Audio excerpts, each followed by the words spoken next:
La disparition d'Éric Tabarly au large du Pays de Galles. Le navigateur est tombé à la mer un peu après minuit. Il n'y a pratiquement plus d'espoir de le retrouver vivant. Le gouvernement français demande que les recherches se poursuivent. Reportage et réactions dans ce journal. Nous retrouverons en direct de Nantes Marc Pajot, l'un des compagnons de la première heure. Il a avec Tabarly entrepris en 1973 le tour du monde sur Penduic 6. Les vins des célèbres hospices de Beaune seraient trafiqués contre la réglementation européenne. Ces bourgognes sont chaptalisées et acidifiées selon notre confrère Libération. Le parcours sans faute de l'équipe de France, une équipe attaquante, 3-0. La joie des supporters, ternie aujourd'hui par la mort de Fernand Sastre, qui était l'initiateur du mondial. Madame, Monsieur, bonsoir. C'est en milieu d'après-midi que nous est parvenue l'annonce de la disparition en mer d'Éric Tabarly au large du Pays de Galles. Il n'y a pratiquement aucune chance de retrouver vivant le navigateur passé par-dessus bord au cours de la nuit dernière. Dans un instant, nous reviendrons sur les circonstances de l'accident. À l'évidence, l'émotion est grande, elle touche au cœur chacun d'entre nous. Éric Tabarly incarne l'image du marin français et son nom est pour toujours lié à celui des Penduic. Ironie du sort, c'est à bord du premier de ces voiliers, le Penduic 1, qu'Éric Tabarly est tombé à la mer la nuit dernière. Luc Bazisa. C'est de ce bateau qu'Éric Tabarly est tombé à la mer la nuit dernière. Penduic 1, son premier amour de navigateur, Éric Tabarly aurait chuté en allant changer de voile. Il revenait des îles Britanniques avec un équipage de 4 personnes. Il est la seule victime de cet accident survenu au large du Pays de Galles, à environ 80 km des côtes de Milford Haven. Les passagers du Penduic, peu expérimentés, n'ont réussi à prévenir les gardes-côtes britanniques que tôt ce matin. Nous avons été alertés à 7 heures ce matin par un voilier de plaisance qui avait repéré une fusée de détresse. Mais ça faisait plus de 7 heures qu'Éric Tabarly était tombé dans la mer. La mer n'était pas très mauvaise, pour ce genre de bateau en tout cas. Le vent était de force 5, orienté sud-est. Évidemment, on peut considérer que l'expérience de M. Tabarly compensait l'inexpérience de ses passagers. Mais avec un accident comme celui-là, ils n'ont pas su comment diriger le bateau pour retrouver Éric Tabarly une fois qu'il était passé par-dessus bord. Personne n'a pu diriger le bateau. Et ça, c'est vraiment malheureux. Si les Britanniques ont abandonné leurs recherches, du côté français en revanche, la Marine nationale a envoyé un breguet atlantique, un avion arrivé sur zone il y a tout juste 3 quarts d'heure. Si jamais ça n'a rien donné, donc vers le coucher du soleil, vers au pire 23 heures, ça n'a rien donné, on reprendra demain matin. Et est-ce qu'à votre avis, plus de 12 heures après tomber dans l'eau, il y a des chances de le retrouver vivant? Bah on est un peu pessimiste, on pense pas, mais tant que Tabarly a disparu et qu'il n'est pas considéré comme mort, on continue les recherches, quoi. Éric Tabarly, âgé de 66 ans, officier de marine à la retraite, vivait dans le Finistère, sur les bords de l'Audet, en famille, aux côtés de son épouse et de sa fille. Sur place, c'est la consternation. À Bénodet, reportage Olivier Sioux. La nouvelle a pris les marins bretons par surprise. Tabarly, Lord Tabarly, est porté disparu en mer. Pourtant, cet après-midi, sur le port de Bénodet, certains refusaient encore d'y croire. J'espère que les recherches vont continuer. Moi, je désespère pas. On sait qu'il y a des personnes qui sont tombées à la mer et qui ont été récupérées dans des délais bien supérieurs au temps auquel il est dans l'eau. J'espère encore. Mais le hasard a voulu que la nouvelle tombe au moment même où, à quelques kilomètres de là, se déroulait une course de voiliers. Bien sûr, au fil des années, des régates, bon nombre d'équipages avaient eu l'occasion de rencontrer le skipper de Penduic. Nous avons appris cette nouvelle en course et vraiment on a été très choqués à bord du bateau. Et Tabarly, c'était un mythe pour nous tous, c'était notre père, c'était un peu notre dieu, quoi. C'était l'ambassadeur de la voile française. Et je crois qu'il a porté haut le fanion et il a démocratisé quand même la voile. C'est grâce à lui si nous avons tant de plaisanciers en France, parce qu'il a été l'exemple de tous les plaisanciers en France. Mais la plupart de ceux qui ont bien connu Tabarly préféraient se réfugier dans le silence. Meilleur hommage, disait-il, au légendaire caractère taciturne de leur ami. Éric Tabarly n'était pas homme à se confier ni à s'épancher. Ce marin d'exception ne se liait pas facilement. Pourtant, ce soir, chaque Breton a le sentiment d'avoir perdu l'un des siens. Éric Tabarly, le plus célèbre navigateur français, a lancé la course au large grâce notamment à sa victoire dans la Transat anglaise en solitaire en 64 à la barre de Penwick 2. Depuis, il avait enchaîné les performances, battu le record mythique de la traversée de l'Atlantique. Sa dernière victoire remontait tout juste à octobre dernier quand il avait gagné la route du café avec Yves Parlier entre Le Havre et Carthagène en Colombie. Christophe Duchéron. Il était dit qu'entre Éric Tabarly, la mer et les bateaux, il y aurait quelque chose d'une indescriptible passion. Une passion forte et silencieuse, car si Tabarly aimait le bruit de la mer et le son du vent, il n'aimait pas les mots, de peur peut-être d'en dire un peu trop. Tabarly le taiseux, avare en phrases toutes faites, en formule à l'emporte-pièce. Paradoxe, jamais un marin en France n'aura fait parler autant que lui, car Tabarly était de ces personnages que la légende un jour s'approprie de leur vivant. Vous n'avez pas la sensation d'être une légende vivante Moi, non, ça m'est égal. 1964, la France du général de Gaulle se découvre un marin vedette. Et je vous félicite de tout mon cœur. Merci mon général. C'est magnifique. Tabarly a remporté l'Ostar, la Transat anglaise en solitaire. Tabarly le Breton arrive en tête à Newport aux États-Unis, à la barre de Penwick 2. Il a 33 ans, un Français devance les Anglais qui avaient l'habitude de faire la loi sur les océans, la Légion d'honneur pour le capitaine de vaisseau Tabarly. 1976, 12 ans après, Tabarly récidive. Une deuxième victoire dans la Transat anglaise, à port cette fois de Penwick 6. Tabarly, première star de la voile, qui descendit un peu plus tard les Champs-Élysées. La voix du triomphe, le bain de foule du vainqueur. Il a 45 ans et déjà on l'affuble d'un surnom, Pépé. Tout au long de sa carrière, Pépé Superstar aura gagné sur tous les océans du monde. Et tout au long de sa carrière, Pépé aura formé des marins. Poupon, De Kersozon, Cola, Lamazou et bien d'autres, les enfants navigateurs d'Éric. Je suis content de voir qu'en France, on a des bons marins. Je ne sais pas si c'est tout à cause de moi, je pense pas. C'est peut-être une petite partie à cause de moi. Éric Tabarly n'a pas été qu'un simple vainqueur. Toute sa vie, il a cherché, amélioré, inventé. C'est lui qui expérimente en premier les foils, ces appendices sous les flotteurs qui font se lever la coque hors de l'eau quand le bateau prend de la vitesse. C'était le début des années 80, le trimaran Paul Ricard. Cette idée majeure s'est concrétisée aujourd'hui avec l'hydroptère, un projet mené par Alain Thébault, initié par Éric Tabarly. Tabarly qui barrait ce drôle d'engin cet hiver encore. L'hydroptère, c'est sans doute le futur des multicoques. C'est dire que le sillage d'Éric Tabarly n'est pas près de disparaître.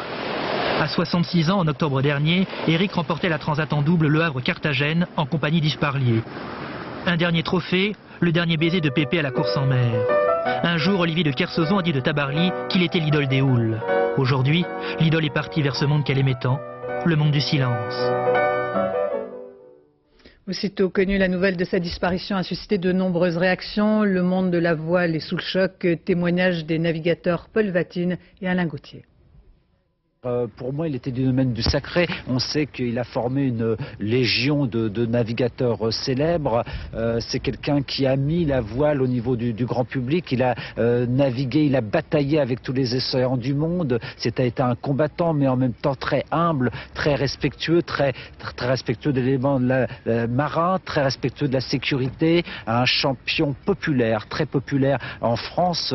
La voile, c'est Éric Tabarly. C'est celui qui a démocratiser quelque part la voile. Donc pour moi, Éric ne meurt pas de cette façon-là. C'est difficilement imaginable. Comme c'était difficilement imaginable de voir Senna se taper un mur alors qu'on le pensait indestructible. C'est comme ça, ça fait partie des choses de la vie. Et puis ce communiqué de Lionel Jospin, Éric Tabarly était devenu un symbole et une référence. Sa disparition nous bouleverse. Le Premier ministre a ajouté qu'Éric Tabarly est allé au bout de sa passion et de sa volonté. Pour le président de la République, Jacques Chirac se dit très inquiet. Il a demandé à être tenu au courant heure par heure du déroulement des recherches. Revenons à présent sur les circonstances exactes de l'accident. Il était un peu plus de minuit lorsqu'Éric Tabarly est tombé à la mer. Apparemment, il ne portait pas de gilet de sauvetage. L'eau était à 11 degrés et si l'équipage a immédiatement lancé une bouée de sauvetage, il n'a pu voir dans l'obscurité si Éric Tabarly a pu s'en saisir. Arnaud Boutet, Olivier Robert. Selon les premiers éléments de l'enquête, tout l'équipage, soit 4 personnes, se trouvait sur le pont au moment de l'accident. Éric Tabarly changeait une voile lorsqu'il est tombé par-dessus bord. Une bouée lui a été lancée, un modèle comme celui-ci que l'on retrouve sur tous les voiliers qui s'éloignent à plus de 20 000 des côtes. On passe le corps à l'intérieur de ça, autour de la taille. Et ensuite, quand on jette le feu retournement à l'eau, il vient s'équilibrer comme ceci et s'éclaire automatiquement. Voilà le principe. Le feu de retournement peut donc être vu de l'eau ou du bateau. Mais avec un vent de force 5, tout dépend avec quelle rapidité les membres de l'équipage jettent la bouée. Quelques secondes de trop et elle devient inaccessible. En mer, tous les rescapés doivent la vie à leur équipement, notamment ces vestes de quart qui contiennent des réserves de flottabilité. Il considérait que lui-même avait tellement de métier, tellement d'habileté à se mouvoir sur un pont qu'il n'avait pas besoin de s'amarrer, que pour lui s'amarrer aurait été une gêne. Éric Tabarly refusait donc ce petit clic. Il repêche pourtant de nombreux marins pour qui la vie compte plus que la liberté. Et nous rejoignons maintenant en direct de Nantes Marc Pajot. Bonsoir. Bonsoir. Vous êtes l'un des compagnons de la première heure d'Éric Tabarly. Je dirais qu'au moment de l'accident, Tabarly convoyait simplement un bateau. Il avait connu des mers bien plus agitées. Évidemment, l'émotion et peut-être même un peu d'incrédulité de votre part. Oui, c'est vrai que moi j'ai eu la chance de découvrir, de connaître Éric. J'avais tout juste 20 ans quand on est parti sur ce premier course autour du monde. Donc c'était pour moi mon père, mon maître en matière de course au large. Donc aujourd'hui c'est vraiment, on a du mal à parler à l'imparfait parce qu'on le respectait tous. Et je crois qu'il a beaucoup apporté tant en tant que marin, mais peut-être encore plus en tant qu'homme, parce que c'était Éric, c'était ce roc comme on le surnommait, mais c'était aussi un homme sincère, un homme intègre, un homme franc, donc toutes les qualités que l'on peut trouver chez un marin, mais chez un homme normal. Le Penduic, de par sa configuration, est un bateau qui n'a pas de filière de sécurité. C'est l'un de ses dangers potentiels ? Oui, alors je crois qu'il faut peut-être expliquer qu'aujourd'hui le port de la brassière, même sur un bateau côtier, est sans doute nécessaire. C'est vrai que ce Penduic n'avait pas de filière, mais qu'Éric connaissait bien son bateau. C'était le bateau de son père, il le connaissait par cœur. Je crois qu'il faut simplement respecter la mer, dire au revoir à Éric, cette mer qu'il a toujours aimée et beaucoup respectée aussi. On va en reparler, mais un mot encore. Tabarly, dit-on, ne portait pas de gilet de sauvetage. Oui. C'était son habitude.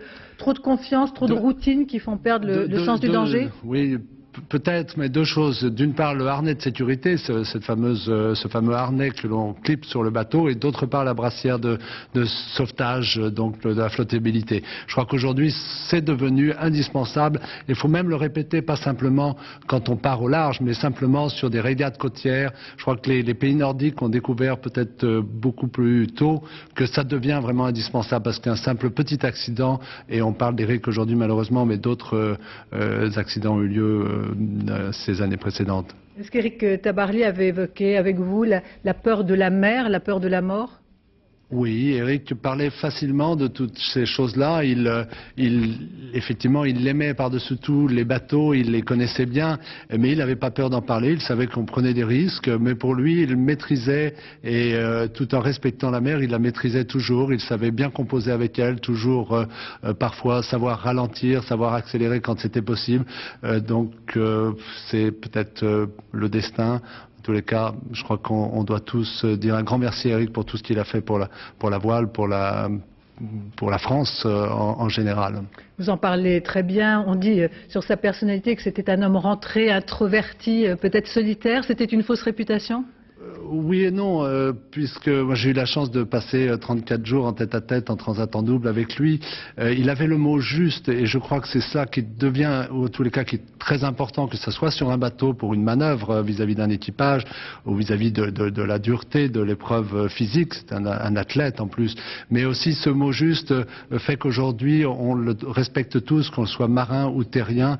Cette justesse des mots était importante chez Éric. Un mot encore, peut-être avant de terminer, Marc Pajot, un souvenir, une image qu'il vous reste quand, par exemple, vous faisiez équipe lors de la Transat en double ? Je crois qu'il faut se souvenir d'Éric chantant Édith Piaf par un beau coucher de soleil avec ses copains autour de lui. Merci Marc Pajot. En marge de ces compétitions, Éric Tabarly s'était battu en 1996 pour empêcher le déménagement du musée de la Marine, alors que Jacques Chirac envisageait, lui, de récupérer le bâtiment pour installer un musée des arts premiers. Apparemment, l'obstination du navigateur a payé. Stéphane Auman et Yann Jiquel se sont rendus au musée de la Marine cet après-midi. Éric Tabarly aimait la mer pour son immensité, mais aussi pour ses modèles réduits.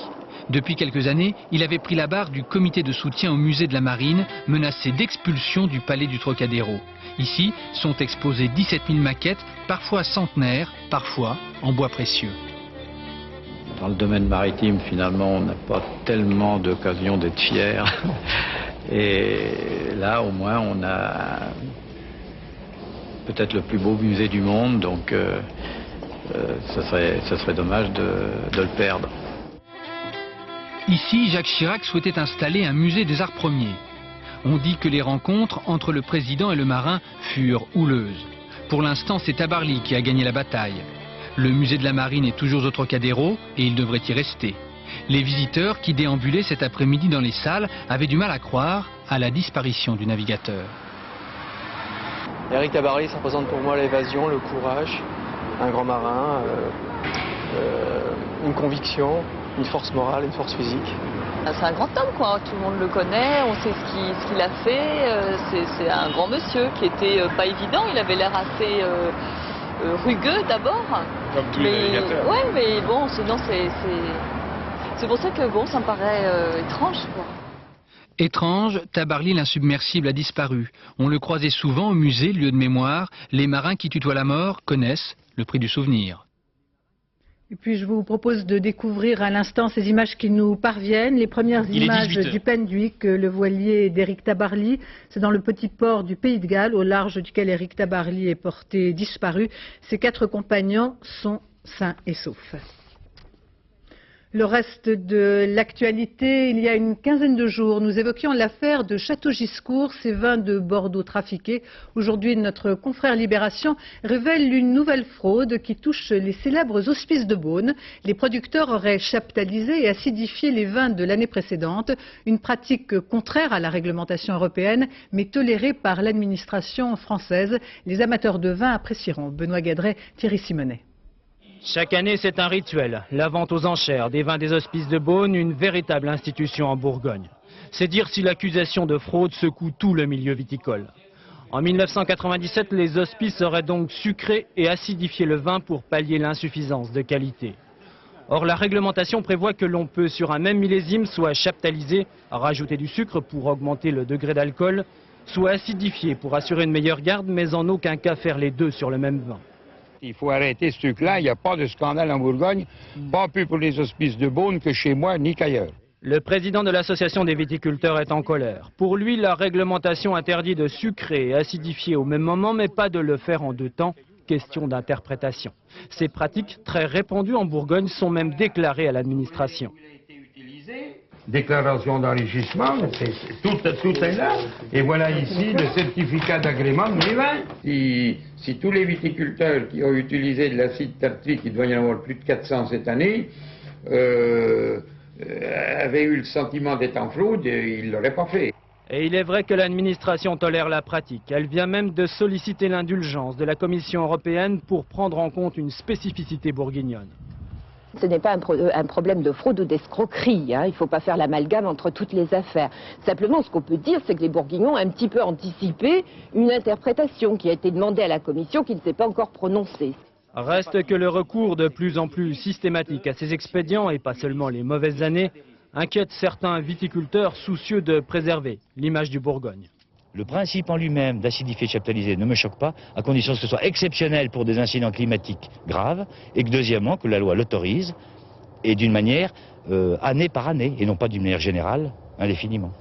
Un vin chaptalisé et acidifié ne peut nuire à la santé, car ces opérations se font à partir d'éléments naturels.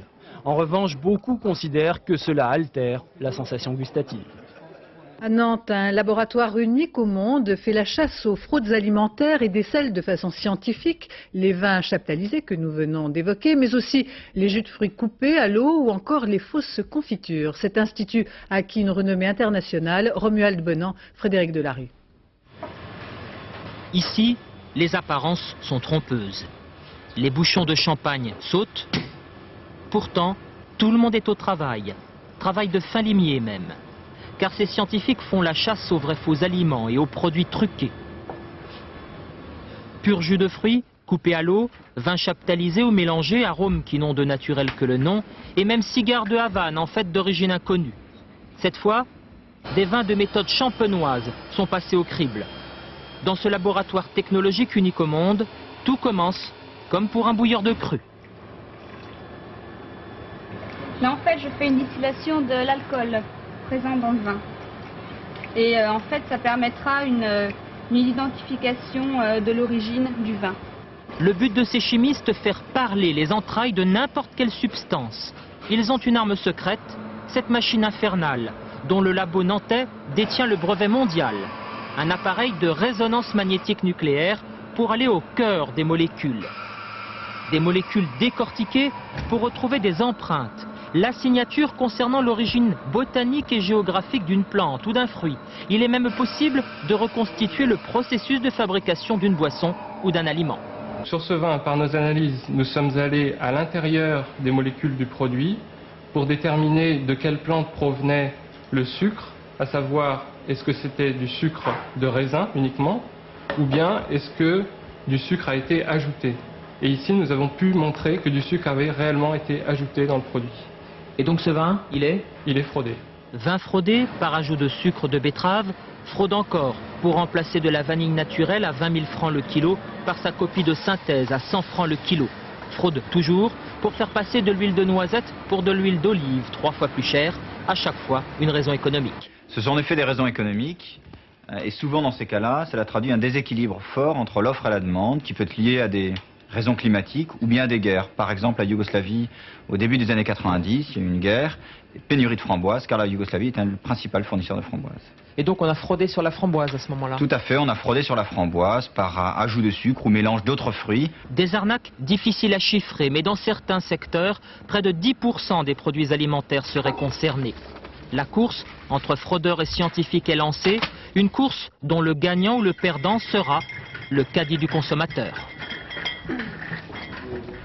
L'actualité à l'étranger avec cette effroyable famine qui touche le Soudan, une population exsangue qui fait face à la fois à la malnutrition, à la sécheresse et à la guerre civile qui oppose le nord et le sud du pays. Éric Monnier.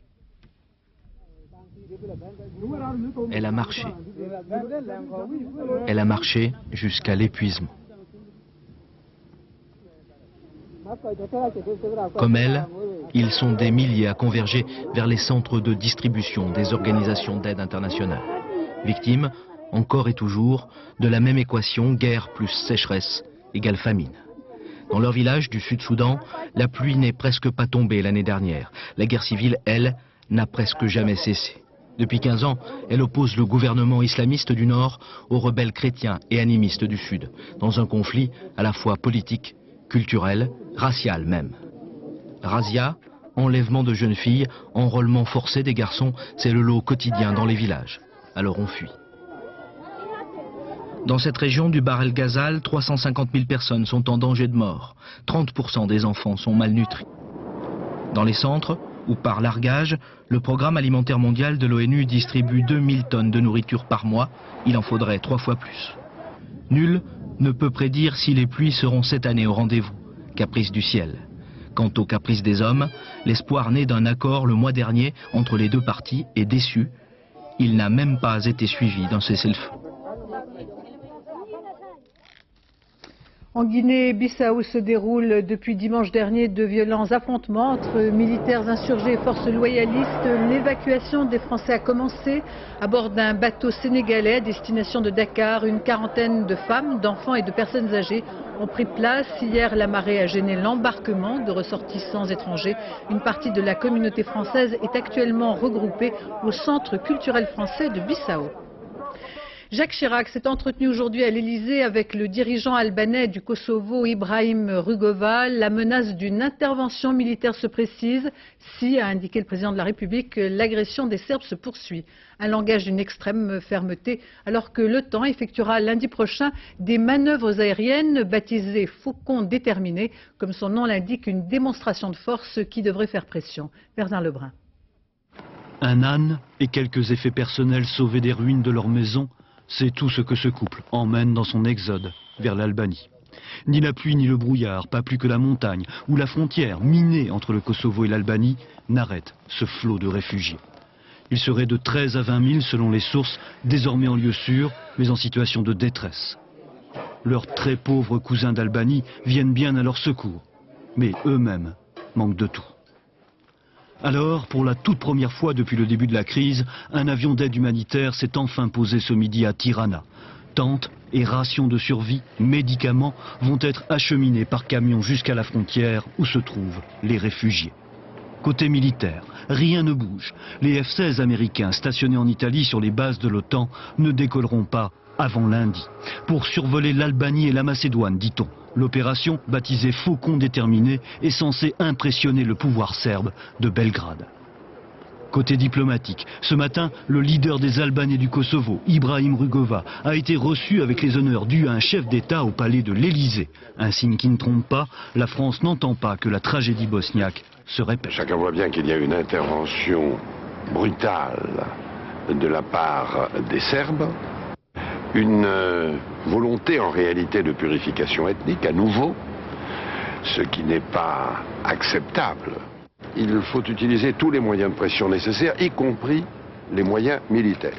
Avant cela, un ultime rendez-vous diplomatique se déroulera lundi à Moscou où se rendra Slobodan Milosevic. Boris Yeltsin tentera de le convaincre d'ouvrir de vraies négociations avec les Albanais du Kosovo.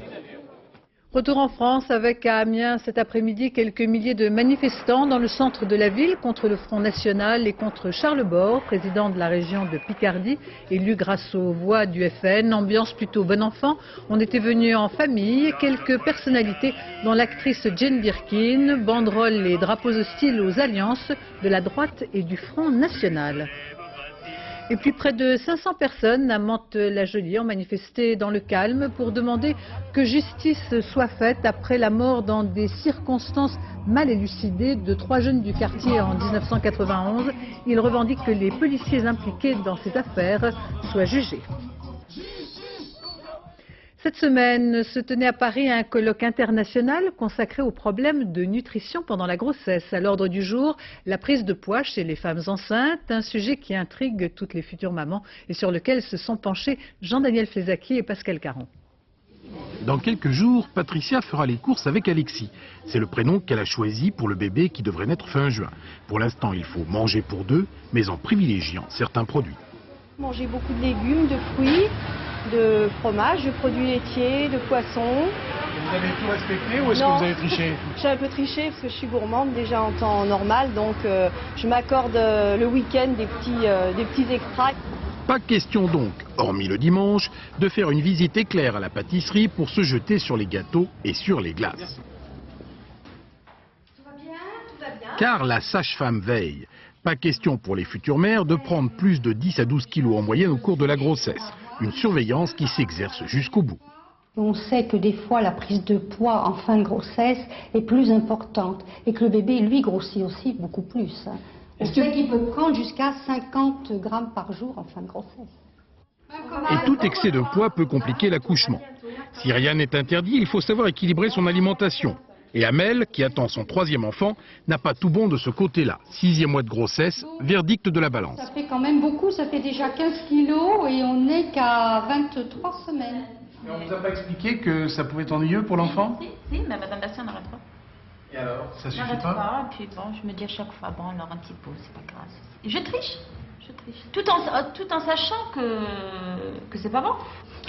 À son retour de vacances, Amel a promis d'aller voir la diététicienne pour éviter la survenue d'une hypertension ou d'un diabète. Patricia, elle, essaye d'oublier les gâteaux en écoutant son air de musique favori.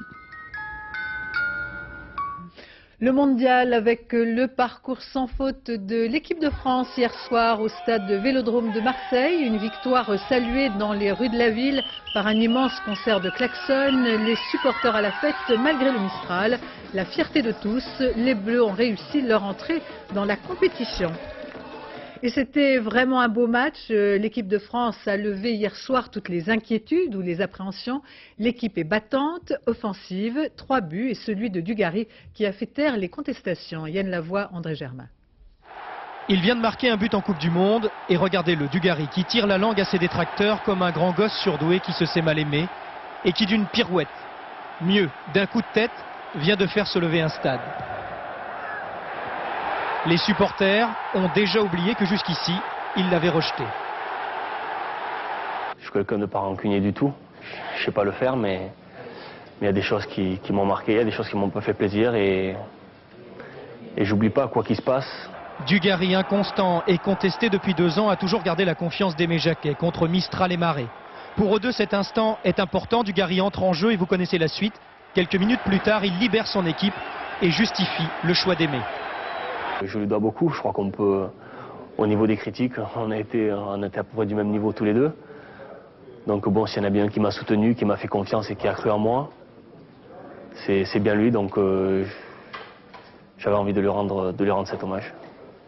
L'attaque de l'équipe de France a donc retrouvé Dugarry et elle a marqué 3 buts grâce à la magnifique performance de Thierry Henry. Lui aussi très discuté ces derniers mois et récompensé par ce but en fin de match qui a fait perdre un instant la tête à ce gamin de 20 ans.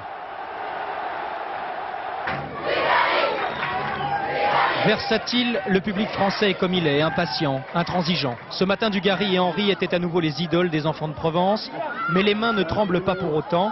Les têtes sont bien posées sur les épaules, car comme ils disent, attaquant échaudé, craint l'eau froide. Stéphane Guivarch, blessé hier lors du match, sera sans doute indisponible pendant 10 jours. Et puis cet après-midi, autre mauvaise nouvelle, David Trezeguet s'est lui aussi blessé lors d'un match amical. Il souffre d'une entorse. La fête du football, endeuillée aujourd'hui par la mort de Fernand Sastre, initiateur de ce mondial. L'ancien président de la Fédération française de football est décédé ce matin à l'âge de 74 ans des suites d'un cancer. L'émotion de Michel Platini et la minute de silence pour les 40 000 spectateurs du stade de la Beaujoire à Nantes. Christelle Bertrand. Michel Platini a du mal à retenir ses larmes pendant la minute de silence à la mémoire de Fernand Sastre. Le complice, l'ami de Platini, est mort ce matin d'un cancer du poumon à l'hôpital de la Pitié-Salpêtrière à Paris. Monsieur Fernand, comme tout le monde l'appelait familièrement, avait atteint la consécration en devenant coprésident du comité français d'organisation du mondial avec Michel Platini. Les deux hommes se connaissaient depuis longtemps. Président de la Fédération française de football de 1973 à 1984, la même année, Fernand Sastre applaudit Michel Platini qui vient de gagner le premier titre de champion d'Europe pour la France. Fernand Sastre est remplacé par Jean Fournet-Fayard à la tête de la fédération. En 89, le ministère de la Jeunesse et des Sports lui confie une mission, réformer le football français. Mais son rêve, c'est de voir la Coupe du Monde en France. Le 2 juillet 92 à Zurich, il dira simplement « On a gagné ». Pendant 6 ans, Fernand Sastre s'est consacré à l'organisation de sa Coupe du Monde. Le jour de la cérémonie d'ouverture au Stade de France, aux côtés de Platini, la place de Fernand Sastre est vide. Depuis plusieurs mois, la maladie l'empêchait de travailler. Fernand Sastre meurt à 74 ans quelques jours après le début de la Coupe du Monde de football, un football auquel il aura consacré toute sa vie. Grande révélation du dernier mondial, le Nigeria a battu cet après-midi l'Espagne 3-2 au stade de la Beaujoire à Nantes. Un match à suspense et à rebondissement. Florent Gautreau, Philippe Deslandes. 1 heure après le match, les tribunes de la Beaujoire tremblent encore de plaisir. Des spectateurs en transe, un gardien qui danse, les secousses africaines ont rythmé tout l'après-midi nantais. Les Espagnols se sont vite mis au diapason. Un départ en fanfare et une tête sur la barre de Raoul. C'est le début d'un match fou. À la 20e minute, Hierro concrétise la domination espagnole. Frappe limpide, coup franc splendide, 1-0. Les spectateurs ont à peine le temps de tourner la tête, le corner est pour les Verts. Tête d'Adepojou, 1 partout. Même quand l'hiver est rude, les Nigérians sont capables de réchauffer un stade. Mais juste après la mi-temps, Raoul et ses 20 printemps refroidissent les ardeurs africaines. L'Espagne mène à nouveau au score. Un peu de tableau blanc, beaucoup de magie noire et le match repart dans l'autre sens. Lawal, bien servi, frappe sans angle, mais Zubizarreta commet l'une de ses erreurs dont il est coutumier. Le Nigeria égalise à un quart d'heure de la fin. Tous les joueurs sont très motivés. Pour vivre au monde entier, le Nigeria a mérité de gagner les champions olympiques il y a 12 ans. Cette fois en Coupe du Monde, on doit prouver qu'on pourrait aller loin, on pourrait faire mal. Et ça a déjà fait mal. Cette superbe frappe de Sunday Olise est au fond. Au bout d'un match exceptionnel, le Nigeria l'emporte 3-2. Ce match est un avertissement pour la France. Nous avons vu aujourd'hui deux des équipes les plus brillantes du mondial. Et c'est l'une de ces deux équipes peut-être qu'en huitième de finale la France affrontera. Alors, méfiance. Et à Lyon, le Mexique a battu la Corée du Sud 3-1. Je vous propose maintenant de revenir à la disparition d'Éric Tabarly au large du Pays de Galles. Vous le savez, le navigateur est tombé à la mer un peu après minuit. Il n'y a pratiquement plus d'espoir de le retrouver vivant. Le gouvernement français demande que les recherches soient poursuivies. Reportage de notre correspondant à Londres, Étienne Lénart. Il est 18h en fin d'après-midi. Le Penduic Ier d'Éric Tabarly entre dans le port de Milford Haven, escorté par un bateau des gardes-côtes qui l'ont récupéré en haute mer. À son bord, les 4 équipiers du navigateur français, 3 hommes et une femme, qui n'avaient, eux, semble-t-il, que très peu d'expérience de la mer. Éric Tabarly est tombé du bateau vers minuit la nuit dernière, et ce n'est que tôt ce matin que les passagers du Penduic ont donné l'alerte. Nous avons été alertés à 7 heures ce matin par un voilier de plaisance qui avait repéré une fusée de détresse. Mais ça faisait plus de 7 heures qu'Éric Tabarly était tombé dans la mer. Toute la journée, les hélicoptères du centre de sauvetage de Milford Haven vont patrouiller dans la zone, mais avec les heures qui passent, l'espoir s'amenuise rapidement. Éric Tabarly ne portait pas de bouée de sauvetage. Évidemment, on peut considérer que l'expérience de M. Tabarly compensait l'inexpérience de ses passagers. Mais avec un accident comme celui-là, ils n'ont pas su comment diriger le bateau pour retrouver Éric Tabarly une fois qu'il était passé par-dessus bord. Personne n'a pu diriger le bateau. Et ça, c'est vraiment malheureux. Ce soir, compte tenu du caractère exceptionnel de la situation, les sauveteurs ont accepté de poursuivre les recherches avec 2 hélicoptères, mais sans grand espoir. Et puis pour refermer ce journal, je vous propose ces images du grand large. Éric Tabarly, amoureux de la mer, à la barre de ces Penduic qui ont accompagné toute sa carrière de navigateur. Hervé Brusini. Le voilà, le secret de Tabarly. Il est tout simple. Tenir la barre, avec le plaisir du vernis, du teck, du cuivre, des voiles. Le plaisir du paradoxe. Respecter le rythme de la mer, mais en allant toujours plus vite. Aimer la solitude, parce qu'on la trouve reposante, mais avec le souci permanent des autres quand ils vous accompagnent. Dans des manœuvres un peu scabreuses, on a toujours peur que quelqu'un se blesse, que quelqu'un passe par-dessus bord. Et tout ça, pour le skipper, ce sont des soucis constants. Tandis que quand on est tout seul, là, on se fait vraiment aucun souci. Et pour lui, il ne prenait guère de précautions. Allez, il est temps de réparer le gréement. Tabarly a mis sa musique favorite. Les copains ont préparé une fête. Le faux dur adore se marrer. Le faux taciturne aime à gamberger avec les potes. Dans le carré, ils ont préparé une choucroute. Dehors, il fait 50 degrés à l'ombre. Tous les plus grands navigateurs l'ont eu pour compagnon. D'ailleurs, ils vous le diront tous. Tabarly, c'est un as pour pousser la chansonnette.